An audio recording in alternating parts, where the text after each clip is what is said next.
বাঙালির মিষ্টি দোকানকে তার ঐতিহ্যকে রক্ষা করার জন্য বিশেষ কোনো উদ্যোগ নিয়েছো? বাঙালিরা ব্যবসা করতে পারে না বা প্রজন্মগতভাবে বাঙালিরা ব্যবসা ধরে রাখতে পারে না, সেটা কখনো লেখাপড়া শিখে আমার মনে হয় না। কেসি দাস এই ব্র্যান্ডটা আরও অনেক দূরে যেতে পারতো। তোমাদের পরিবারের পরের প্রজন্মের কি এই ব্যবসাতে আসার কোনো ইচ্ছে আছে? চিরকাল এই মিষ্টির ব্যবসার ক্ষেত্রে একটা সফট টার্গেট থাকে, সেটা কি এখনো অব্যাহত? কেসি দাসের সঙ্গে তুমি কবে থেকে যুক্ত হলে? ওইখানেই পড়তো, মুখস্থ করতো মার্চেন্ট অফ ভেনিস। যামিনী রায়ের সঙ্গে তোমাদের পরিবারের সম্পর্ক ঠিক কি?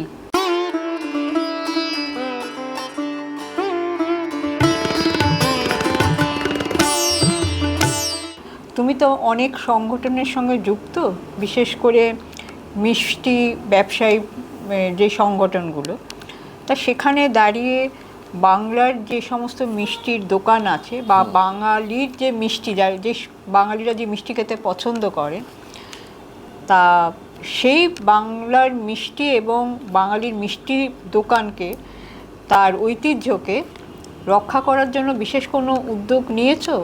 বিশেষ করে যারা ছোট ব্যবসায়ী, ছোট মিষ্টির দোকান। হ্যাঁ, নিশ্চয়ই। আমাদের যে সংগঠন আছে তার একটা কমিটি আছে, এবং সেই কমিটি দিন রাত 24/7 খাটছে। মেনলি যারা আউটস্কার্টসের দোকান বা পিছিয়ে পড়া দোকান বা যে কোনো সমস্যায় তারা পড়েছে, হ্যাঁ, সে লাইসেন্সিং হোক বা গভর্নমেন্ট রিলেটেড কিছু হোক বা লোন চায় তারা তাদের ডেভেলপমেন্টের জন্যে, ছোট ব্যবসায়। যেটা আমি বারবার এখন সবাইকে বলছি, আমাদের একটা বিরাট সমস্যা হচ্ছে কারিগর পাওয়া যাচ্ছে না, মানে নেক্সট জেনারেশন আর মিষ্টির কারিগর হতে চাইছে না। আমাদের একটাই উপায় যে মেশিনারি, যেখানে যেখানে, সব জায়গায় তো আর মেশিন ইউজ করা যায় না, কিছু কিছু ক্ষেত্রে আমাদের হাতের মানে হ্যান্ডমেড মিষ্টি তো, সন্দেশ, মেনলি সন্দেশে হাত লাগাতেই হয়। এবার ছানা কাটানো বা ছানা নিডিং, যেগুলো আমরা অনেক বছর ধরে আমার ঠাকুরদাদা মানে সেই পদ্ধতি আমাদের শিখিয়ে দিয়ে গেছেন, দেখিয়ে দিয়ে গেছেন, সেইগুলো যাতে অন্যরাও ব্যবহার করতে পারে, তারাও যাতে নিজেদের ডেভেলপ করতে পারে, হ্যাঁ, সেইভাবেই আমরা চেষ্টা করছি। যে মেশিনারি, আর আজকালকার বাজারে অনেক রকম নতুন মেশিন বেরিয়েছে, যেরকম রাউন্ডিং মেশিন। আগে আমাদের হাতে করে করে পাকাতে হতো, এখন রাউন্ডিং মেশিন বেরিয়ে গেছে। তো সেগুলোর বেশ খরচা সাপেক্ষ, তো তার জন্য লোন দরকার হয়। তো সেগুলো আমরা গভর্নমেন্ট যে অথরিটিস আছে, যে ডিপার্টমেন্ট আছে, তার সঙ্গে আমরা যোগাযোগ করিয়ে দিই যাতে তারা সেই লোন পেতে পারে। মানে অ্যাজ গ্যারেন্টার আমরা মাঝখানে থাকি। আর কেসি দাসে এখন যে মিষ্টি তৈরি হচ্ছে সবটাই কি মেশিনে তৈরি হয় না কিছু অংশ আছে? আমি যেটা বললাম যে সব মিষ্টি মেশিনে করা যায় না, সম্ভব নয়, কিছুটা হ্যান্ড টাচ দরকার। যেমন রসগোল্লা ফোটানোটা মানে হিউম্যান এতে করতেই হবে, এক্সপার্টিসে ম্যানুয়ালি করতেই হয়। বাকিটা আমরা দুধ থেকে কাটানো হচ্ছে, দুধ জাল দেওয়া, সেখান থেকে পাইপলাইনে চলে আসছে দুধ, সেখান থেকে আবার ছানার জল বার করার যে ড্রায়ার, সবই এগুলো মেকানাইজ হয়ে গেছে। নিডিং, যে হাতে করে অন্য সব জায়গায় এই হাতে করে করে এই মানে ছানার নিডিংটা করা হয়, সেটারও মেশিন বেরিয়ে গেছে। বাঙালিরা ব্যবসা করতে পারে না বা প্রজন্মগতভাবে বাঙালিরা ব্যবসা ধরে রাখতে পারে না, এটা তো তোমার ক্ষেত্রে একেবারেই সঠিক নয়। তা তুমি কি বলবে? তুমি তো এখন এই সময় দাঁড়িয়ে একজন সফল উদ্যোগপতি, তুমি কি এর জন্য বিশেষ কোনো প্রশিক্ষণ নিয়েছিলে এই ব্যবসায় আসার আগে? আমি একটা কথা বলি, এইগুলো না মেন্টালিটির ওপর নির্ভর করে, যে আমি কি চাই। আমি যদি চাই না আমার পরিবারের এটাকেই ধরে রাখবো, আমার রুটটাকে ধরে রাখবো, আমার বাঁচিয়ে রাখবো, তাহলে আমি সেটার জন্যই আমি খাটবো। তার জন্যে বিরাট যে প্রশিক্ষণের দরকার আমার মনে হয় না। আমি একটু আগেই আমার ঠাকুরদাদার কথা বলছিলাম, যে ওনার যে বিজনেস অ্যাকিউমেন্ট, আজকালকার বইয়ে যে MBA পড়ানো হয় তার থেকে অনেক ঊর্ধ্বে ছিলেন উনি তখনকার দিনে। উনি তো কোনো বই পড়েননি, ওনার তো সায়েন্স ব্যাকগ্রাউন্ড ছিল। আজকে যারা যারা উদ্যোগপতি আছেন, বিখ্যাত হয়েছেন, আজ ধীরুভাই আম্বানি থেকে শুরু করে অনেকেই, তাদের তো ব্যাকগ্রাউন্ড দেখলে বোঝা যাবে যে তাদের সেইভাবে একাডেমিক কোনো ছিল না। এখন যেটা তথাকথিত MBA, বা যদি যারা উদ্যোগপতি তারা MBAদের চাকরি দিতে পারে, দে ক্যান রিক্রুট MBAs ওনাদের আন্ডারে, কিন্তু ভিশনটা যার হবে সেটা কখনো লেখাপড়া শিখে আমার মনে হয় না হয়। ভিশনটা ইনবর্ন, বা তাকে যেভাবে গ্রুম করা হয়েছে ছোট থেকে, আগের জেনারেশনের অনেকটা মানে আমি বলবো কৃতিত্ব সেটা, যে নেক্সট জেনারেশনকে সেইভাবে গ্রুম করতে পেরেছেন তারা, যে তুমি লেগেসিটা এগিয়ে নিয়ে যাও। তোমাদের পরিবারে পরের প্রজন্মের কি এই ব্যবসাতে আসার কোনো ইচ্ছে আছে? এই মুহূর্তে তো তারা ছোট, একটু লেখাপড়া করছে, পড়াশোনা করছে, তবে আসতেই হবে। আর কোথায় যাওয়ার আমার মনে হয় না অন্য আর কোনো উপায় আছে, কারণ এত বড় একটা হেরিটেজ একটা বয়স এলে তারা বুঝতেই পারবে যে অন্য কোথাও যাওয়ার থেকে এখানে কিছু করার, আমি বলবো এক তো সম্মান, আর মানে স্যাটিসফ্যাকশান, সেলফ স্যাটিসফ্যাকশানটা তো একটা ব্যাপার আছে, সেটা তারা বুঝতে পারবে নিশ্চয়ই। এখন কেসি দাসের মোট কটা আউটলেট আছে কলকাতা ছাড়াও অন্যান্য শহরে? কলকাতা ছাড়া আমাদের তো ব্যাঙ্গালোরে আছে, ব্যাঙ্গালোর ছাড়া আমাদের এই মুহূর্তে আর কোথাও নেই। চেন্নাইতেও ছিল এক সময়, এখনই আর নেই। ওটা ওই মাঝে ফ্লাডস হলো এতে, তাতে আমাদের অনেক ক্ষতিও হয়ে গেছে। কলকাতায় কটা আউটলেট আছে? কলকাতা এখন আমাদের 11টা আউটলেট। আর ব্যাঙ্গালোরে? ব্যাঙ্গালোরে 22 থেকে 23টা আউটলেট আছে। তোমার কখনো মনে হয় না কেসি দাস এটা তো একটা বাঙালির অহংকার, তা সেই ব্র্যান্ডটা আরও অনেক দূরে যেতে পারতো? অবশ্যই যেতে পারতো। গেল না কেন? অবশ্যই যেতে পারতো, গেল না। সবথেকে বড় একটা আমাদের ধাক্কা, আমি একটু আগে বলছিলাম, যেটা 1965-এ মানে যেটা বলে ক্যাপিটাল ইরোশন, সেইটা ওই সময়টা বিরাট হয়ে গেছে ওই 2 বছরে, যে আমাদের ব্যবসা পুরো বন্ধ ছিল। আমাদের বলে না, যে কোনো বাঙালি প্রতিষ্ঠান, মিষ্টির ব্যবসা যাদেরই ছিল ওই কলকাতায়, প্রত্যেকেই ওই সময়টা অনেক একটা ধাক্কা খেয়েছে। সেটা থেকে আবার রিভাইভ করে আবার আর একটা শহরে যাওয়া হয়েছে। আর একটা সত্যি কথা বলতে, আমাদের এই ইস্টার্ন রিজনে তো সেইভাবে আমরা সেরকমভাবে ক্র্যাশ রিঞ্চ তো নই। ইকোনমিক্যালি আমরা কিন্তু অনেকটাই low compare to other zones of India. তো সেখানে আমাদের একটা ক্যাপিটাল গ্রো করা, মানে ক্যাপিটাল গ্যাদার করা সময় লাগে। সেটা আস্তে আস্তে এখন ভগবানের দয়ায় হয়তো হচ্ছে, ভবিষ্যতে হয়তো অন্য শহরে আমরা আরও বাড়াবো। চিরকাল এই মিষ্টির ব্যবসার ক্ষেত্রে একটা সফট টার্গেট থাকে, সেটা কি এখনো অব্যাহত? নিশ্চয়ই। এটা কেন মনে হয়? কারণ কি এর পেছনে? হয়তো আমাদের সংগঠন অত স্ট্রং নয়, মানে অন্যদের সংগঠন যতটা স্ট্রং, যারা প্রোটেস্ট করতে পারবে, আমাদের প্রোটেস্ট করার সেই ক্ষমতাটা বা জোরটা হয়তো নেই। সেই জন্যই হয়তো মানে আমরা সফট টার্গেট। তুমি উদ্যোগ নিচ্ছ না কেন? সেইটার উদ্যোগ নেওয়া হয়েছে বলে মিষ্টি উদ্যোগ তৈরি, তাই জন্যই মিষ্টি উদ্যোগ, এবং এখন কাজ হচ্ছে। কেসি দাসের সঙ্গে তুমি কবে থেকে যুক্ত হলে? সেই জার্নিটা কেমন ছিল? আমি আসলে আমরা জন্ম থেকে কেসি দাস ব্যাপারটা তো অতটা জানতাম না। আমার একটা ব্যবসা হচ্ছে, একটা মিষ্টির ব্যবসা, তার মধ্যেই বড় হয়েছি আমরা ভাই বোনেরা সবাই, দাদা দিদিরা। এবং কবে এর ভেতরে যে ঢুকে পড়েছি প্রফেশনালি, সেটাও হয়তো একটা ডেট আছে, কিন্তু ঢুকে পড়েছি মানে জার্নির মধ্যেই, লাইফের জার্নির মধ্যে।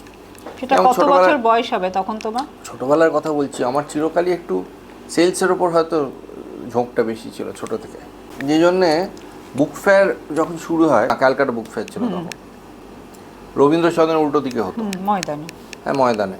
তো তখন আমাদের স্টল হতো বুক ফেয়ার। আর আমি আমার সেজু জাটামণি বলতাম, খুব ওনার প্রিয় ছিলাম। আর উনি ওনার সঙ্গে করেই গাড়ি করে আমায় নিয়ে যেতেন স্টলে। আমার স্টলে যাওয়ার দুটো খুব বড় তখন তোমার বয়স কত? বুক ফেয়ার শুরু হয়েছে তো বোধ হয় 1976 এরকম সময়। 75। 75। আর একটু হয়তো পরে 75-এ তো আমার বছর 3 বয়স, হয়তো আমার 5-6 বছর বয়স এরকম ওই সময়। কারণ আমার যতদূর মনে পড়ছে আমার অ্যাট্রাকশান দুটো ছিল। একটা হচ্ছে ওখানে এই স্টলে আমাদের এসপ্রেসো কফির মেশিন বসানো হতো, সেই কফি পাওয়া যেত আর ওপরে একটু কোকো ছড়িয়ে দিয়ে, ওইটা আমার খেতে খুব ভালো লাগতো। সেইটার আমার একটা অ্যাট্রাকশান ছিল। আরেকটা ছিল কাস্টমারদের কুপন কাটা হতো, সেইটা আমি চুপি চুপি গিয়ে, হ্যাঁ, সে জ্যাঠামশাইকে এরকম খুব ভালোবাসতো, ভয়ও পেতাম। উনি অন্য দিকটা হয়তো দেখছেন, তা আমি গিয়ে চুপটুপ করে ক্যাশিয়ারদের পাশে বসে পড়তাম। আর ক্যাশিয়ারদের সঙ্গে আমার ভীষণ ভাব ছিল, আমার খুব ভালোবাসতো সবাই। এবার ওই পাশে বসে বসে ওই কী কত কুপন দিতে হবে বললো, ওটা কেটে দাও, হ্যাঁ ওটা কেটে দিন, আমার আপনি আপনি বলতেন ওরা। এত টাকার কুপন, হয়তো 2 টাকা, তখন তো কম দামে 2 টাকার দেবো বা 8 আনার দেবো, সেইটা কেটে দিন, টাকাটা ওনারা নিতেন। কুপনটা কেটে যে কাস্টমারকে দেবো, এইটা একটা আমার বিরাট আনন্দের জায়গা ছিল অত ছোটোবেলায়। তারপর কারখানায় হয়তো মাঝে মাঝে গেছি, কিন্তু ওই কারখানার গন্ধটা আমার খুব ভালো লাগতো। একটা দুধের গন্ধ প্লাস একটা ঘিয়ের গন্ধ সব মিশিয়ে। আর অন্যান্য কারখানায় যেরকম একটা ছানা কাটানো একটা টক গন্ধ হয় না, সেইটা কিন্তু আমি কখনো পাইনি আমাদের কারখানায়। সে এখানেই হোক বা ব্যাঙ্গালোরই হোক। ব্যাঙ্গালোরের কারখানাটা আমাদের যে বাড়ির সঙ্গে লাগোয়া ছিল, তাই জন্য ওটা আরও মজার লাগতো। বাড়ির থেকেই বেরিয়ে কারখানায় যেতে পারতো। মানে হয়তো গরমের ছুটিতে গেছি বেড়াতে ব্যাঙ্গালোরে থাকতে, তার সঙ্গে একটু কারখানায় গেল। কিন্তু আমার চিরকালে একটু অ্যাট্রাকশান ছিল আমাদের, মানে কি হচ্ছে এই সব ব্যাপারে, কি করে তৈরি হচ্ছে, মেশিনগুলোর ওপর খুব ঝোঁক ছিল। তো সেই থেকে আস্তে আস্তে আস্তে আস্তে যখন আমি ক্লাস 7-এ পড়ি, 14 বছর বয়স। তোমার স্কুল কোথায় ছিল? Don Bosco. আর কলেজ? কলেজ আমার বাড়ির কাছে, জয়পুরে কলেজ। কমার্স ছিল, ইভিনিং ছিল। আমি দিনের বেলায় কাজ করতাম, মানে কারখানায় অফিসে থাকতাম বা দোকানে যেতাম, ঘোরাঘুরি করতাম। আর সন্ধ্যাবেলায় 6টা সাড়ে 6টা থেকে 5টা সাড়ে 5টা থেকে আমাদের কলেজ ছিল। যখনই আমার বাবা প্রথম দোকান করলেন নবীনচন্দ্র দাসের নাম থেকে, সেই দিন থেকে কিন্তু অ্যাকচুয়ালি দোকানে বসা আমার শুরু ওই সময় থেকে। অক্ষয় তৃতীয়া ছিল 11ই মে 1986, সেই দিন থেকে আমার শুরু দোকানে বসা। এবং বাবার জানি না আমার উপর কী ভরসা হয়েছিল, বাবা পুরো দোকান ছেড়ে বাইরেও চলে যেতেন কোথাও কাজে, প্রায় এদিক ওদিক চলে যেতেন। কী ভরসায় যেতেন জানি না, আর কী আমি করতাম তখন আমার এখন মনেও পড়ছে না। তবে এটা মনে আছে যে আমি দোকানে বসে থাকাকালীনই ক্যাশে বসে আছি, তা সেই অবস্থাতেই কিন্তু আমি আমার স্কুলের বই নিয়ে যেতাম, ওইখানেই পড়তাম, মুখস্থ করতাম। মার্চেন্ট অফ ভেনিস মনে আছে, ম্যাকবেথ, হ্যাঁ, সেইগুলো ওইখানে দোকানে বসে বসে করতাম। আর একটা জিনিস হচ্ছে, আমি ওই যে সময় লোকেরা ঠাকুর দেখে সারা রাত্রির জেগে, আমি সারা রাত্রির জেগে দোকান করতাম।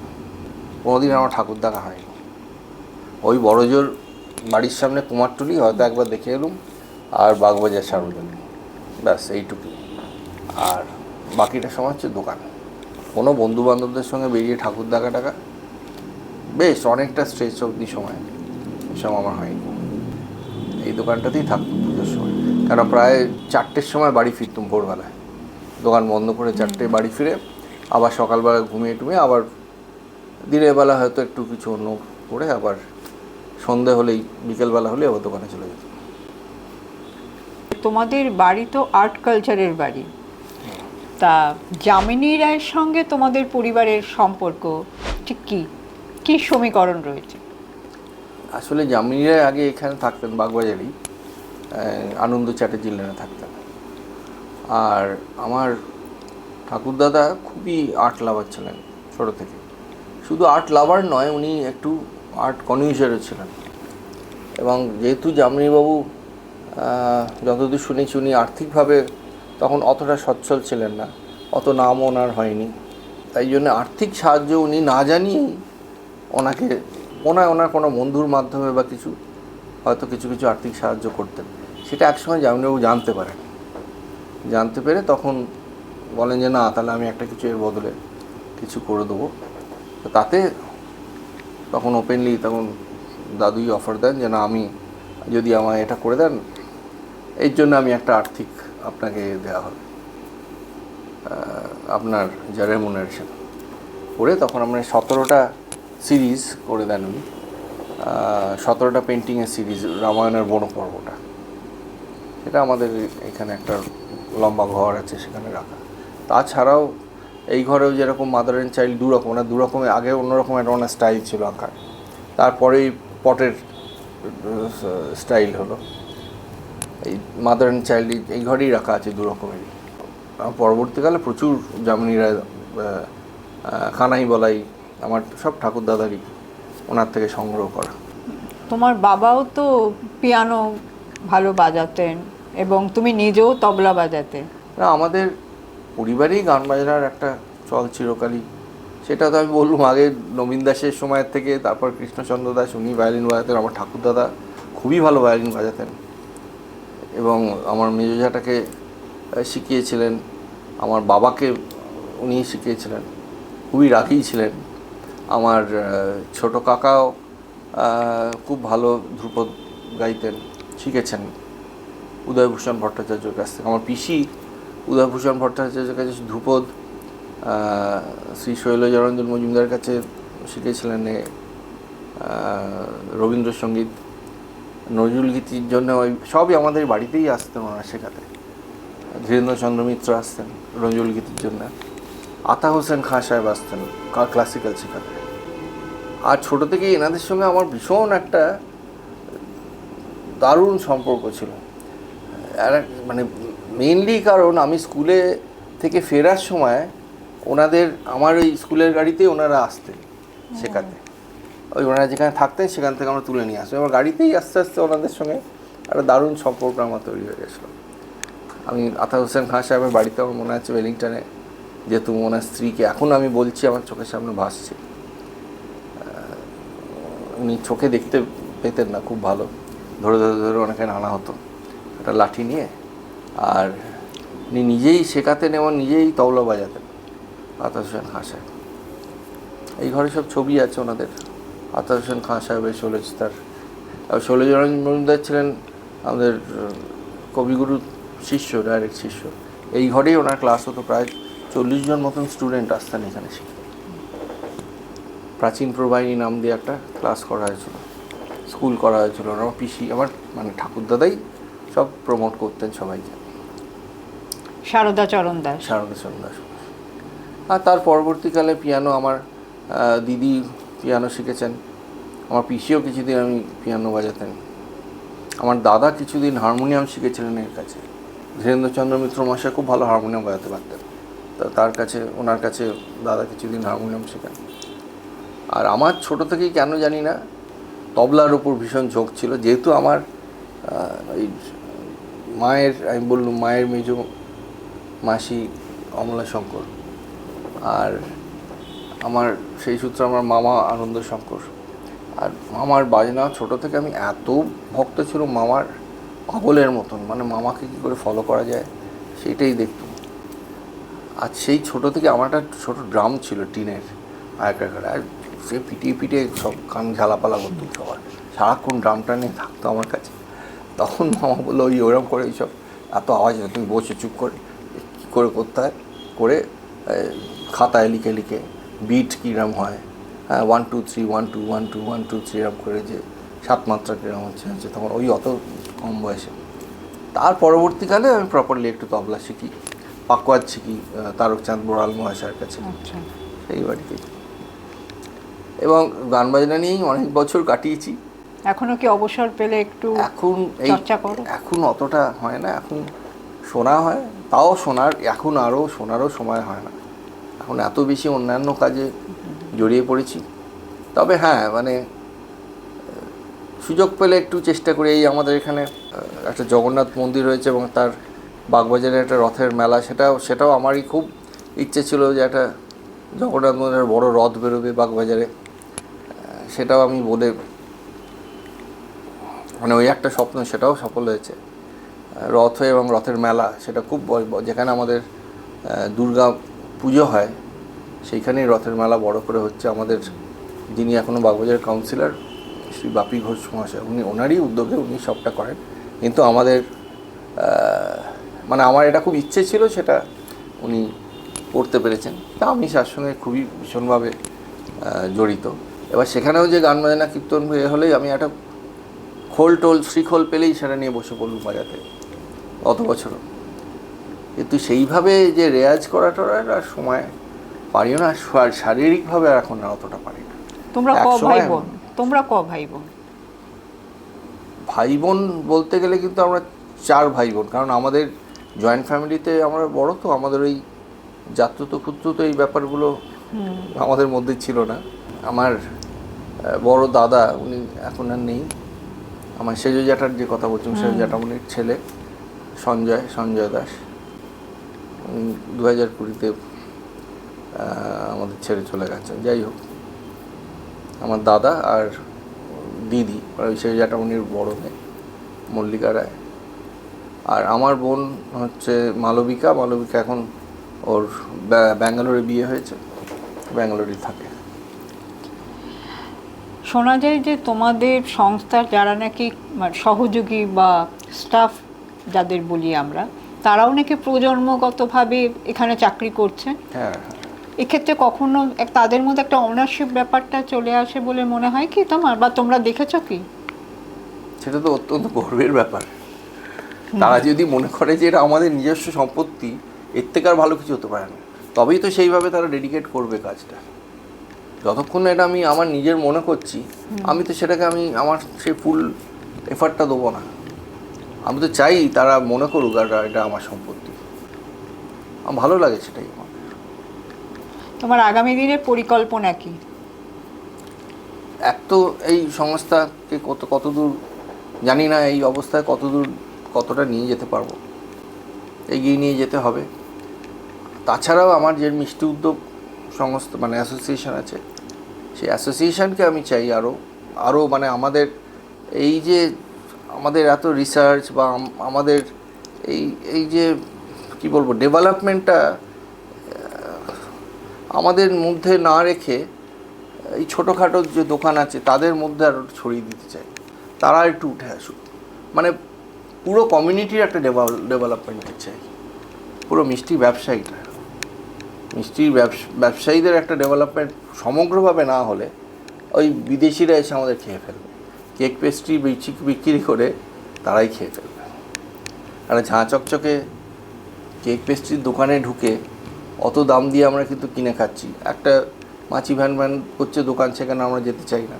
সেখানে হয়তো 10 টাকার মিষ্টি, এখানে হয়তো 40 টাকার কেক পেস্ট্রি, সেটা খাচ্ছি। এদিকে নিউট্রিশনাল ভ্যালু কিন্তু 10 টাকার ওই মিষ্টিটা অনেক বেশি পেস্ট্রিটার থেকে। সেটা মানুষকে বোঝাতে হবে, অ্যাওয়ারনেস করা, এবং তার দোকান চকচকে করে তার প্রোডাকশান ফ্লোর আরও পরিষ্কার করা, লেটেস্ট ডেভেলপমেন্ট করা। আমি যেটা বারবার এদের শেখাই যে দেখো, সবসময় যে তোমাদের মার্বেল করে ফেলতে হবে, একবারে টাইলস দিয়ে করে ফেলতে, সেটার কোনো কথা না। তোমাদের মেন্টালিটিটা আগে পরিষ্কার পরিচ্ছন্ন হাইজিনটা দিয়ে শুরু করতে হবে। প্রথমেই ধুলো আর ঝুল কখনো দোকান বা কারখানায় কর্মক্ষেত্রে হওয়া চলবে না। ওইটা হচ্ছে অলক্ষীর প্রথম মানে লক্ষণ। যেখানে ঝুল আর ধুলো দেখবেন, সেটা এখানে লক্ষ্মী যাবে না। সেইটাকে তোমাদের পরিষ্কার রাখতে হবে। এমনিই দেখবে আস্তে আস্তে মা লক্ষ্মী আসছে, তোমাদের উন্নতি হবে। এবং হয়েছে। অনেকেই আমাকে বলেন যে দাদা আপনার কথা শুনে আমরা কিন্তু সেই ফল পেয়েছি। অনেক ছোট মিষ্টির দোকান বন্ধ হয়ে যাচ্ছে, তারা বলেছে, আমার সাথেও অনেক পরিচিত আছে তা ব্যক্তিগত স্তরে, তারাও বলছে আর চালাতে পারছি না এই প্রতিযোগিতার দৌড়ে, তাই মিষ্টির দোকানটা বন্ধ করে দেবো। তা এই ছোট মিষ্টি ব্যবসায়ীদের জন্য যদি বিশেষ উদ্যোগ নেওয়া যায়। না, এটা কিন্তু প্রতিযোগিতার জন্য নয়। আমি অনেকের সঙ্গে কথা বলেছি, তাদের ওই একই সমস্যা, নেক্সট জেনারেশান আসছে না ব্যবসায়, তাদের ইন্টারেস্ট নেই। তারা ওই আইটি কোম্পানিতে বড় টাকার মাইনে পেয়ে যাচ্ছে, হয় বিদেশে চলে যাচ্ছে। সেইটার জন্যই তারা হয়তো এই মানে সো কল্ড আর একটু লো প্রোফাইলের যে রোজগারের জায়গা, সেখানে হয়তো থাকতে চাইছে। কিন্তু সেইটায় যে থেকে একটা চ্যালেঞ্জ, ওইটাকেই যে আমি একটা মানে উন্নত জায়গায় নিয়ে আসবো। হ্যাঁ, আজকে ওখানে ধরুন বিদেশি কোম্পানি, আমি যদি গুগলে চাকরি করি তো গুগলের নাম হবে, ওর তো নাম হবে না। আজকে তার বাবার ব্যবসাটা যদি সে তুলে নিয়ে যায় একটা জায়গায়, সেখানে তো তার নাম হচ্ছে, সেটা তারা বুঝতে পারছে না। হ্যাঁ, হয়তো চ্যালেঞ্জ আছে, কিন্তু সেটা তার নিজস্ব তার ভিশনটা সেটা মানে অ্যাপ্লাই করতে পারছে। ওখানে তো তুমি তোমার বস যা বলছে বা তার যা বস বলছে সেই তোমায় মেনে চলতে হচ্ছে। তোমার নিজের তো কোনো সেলফ স্যাটিসফ্যাকশন কতজনের যে আছে আমার তো মনে হয় না। তো স্ট্রেস আজকালকার দিনে শুধুই তো দেখি যারা চাকরি করছে সব 35 বছরের ডায়াবেটিস পেশেন্ট, স্ট্রেসের জন্য। শুধুই তাদের লক্ষ টাকার রোজ মাইনে যেরকম দিচ্ছে, তাদের খাটিয়ে নিচ্ছে হয়তো 5 লক্ষ টাকার, সেই দিকে যদি হিসেব করা যায়। তার থেকে আমি যদি আমার নিজের জায়গায় সেই এফার্টটা দিই, সেটাকে আরও তুলে ধরি, তো অনেক বেশি আমি শান্তি পাবো, একটা ভালো জীবনযাপন লিড করতে পারবো। সেটা তারা বুঝতে পারছে না। তুমি নিজেকে তো এত কাজের মধ্যে ব্যস্ত রাখো, যখন একখণ্ড অবসর মেলে তখন কি করো? ওই মিউজিক, আর এখন তো ইউটিউব হয়ে গেছে, মিউজিক নিয়েই থাকি। তবলাটা তো আমার একদম হৃদয়ে, সেইটাই শুনি, গুরুদের বাজনা। আর আমাদের তবলার তো ভগবান জাকির হোসেন সাহেব আমাকে খুব ভালোবাসতেন, আমাদের গুড়ের রসগোল্লা খেতে খুব ভালোবাসতেন উনি। যাই হোক, শেষের দিকে আমার সঙ্গে প্রায় ওই বছরে একবার দেখা হতো হয়তো, ওই বাজাতে আসলে, কিন্তু খুবই ভালোবাসতেন আমায়। সত্যি ভগবান তুল্য মানুষ, ওনার মতন মানুষ হয় না। তাছাড়াও এই আমি অনেকের সঙ্গে আমার মানে সুযোগ হয়েছে গান বাজনার সূত্রে যোগাযোগ। জাকির হোসেন রসগোল্লা ভবনে এসেছেন? না, উনি কখনো আসেননি, উনি খুবই ব্যস্ততা। মানে আমি যতবারই দেখেছি, হয়তো ফ্লাইট থেকে ডাইরেক্ট এসেছেন স্টেজে বাজিয়ে, আবার সেরকম টাইম পেলে সেই দিনেই রাত্রের ফ্লাইট ধরেছেন, বা পরের দিন ভোরবেলার ফ্লাইটে চলে গেছেন। খুব কম সময় দেখেছি ওনার থেকে গেছে। ওরা তো ওইরকম মানুষের পাওয়া তো খুব মুশকিল হয়, দুষ্কর হয়। তবে আমাদের এখানে আগে অনেক প্রচুর আমাদের গান বাজনার প্রোগ্রাম হচ্ছে। আমার পিসি, আমার বড় জ্যাঠা সবাই এই ক্লাসিক্যাল মিউজিকের ভক্ত ছিলেন। আমার কাকা অত্যন্ত ক্লাসিক্যাল মিউজিকে ব্যাঙ্গালোরে সবাই গিয়ে থাকতেন। এখনকার যারা খুবই নাম করা গুরুরা, পণ্ডিত অজয় চক্রবর্তী থেকে শুরু করে তবলার পণ্ডিত অনিন্দ্য চ্যাটার্জি, আমাদের এই ঘরে প্রচুর গুণী মানুষদের মানে আড্ডা বসেছে। আমি ছোট থেকে দেখেছি, ভূপেন হাজারিকা থেকে শুরু করে পুরুলিয়াটাকে আমরা দেখেছি। আমার জ্যাঠার খুব বন্ধু ছিলেন সৌমিত্র চ্যাটার্জি, এই ডিভানে শুয়ে, ওনার হয়তো প্রোগ্রাম আছে বিকেলবেলা, এখানে পূর্বে চলে এসেছেন, এইখানে শুয়ে রেস্ট নিয়ে আবার গেছেন প্রোগ্রামে। রবি ঘোষ, মানে দিনের পর দিন আড্ডার সেশন এখানে হয়েছে। ওই সোফাটায় বসতেন, এখানে ছবি আছে, কালকুট নামে সাহিত্যিক সমরেশ বসু মহাশয়। তো এরকম অনেকেই, বুদ্ধদেব গুহ, সবাই আসতেন। আমাদের একটা চিরকালই একটা সাহিত্য নাটকের মানুষ, গান বাজনার মানুষটা সবাই আসতেন।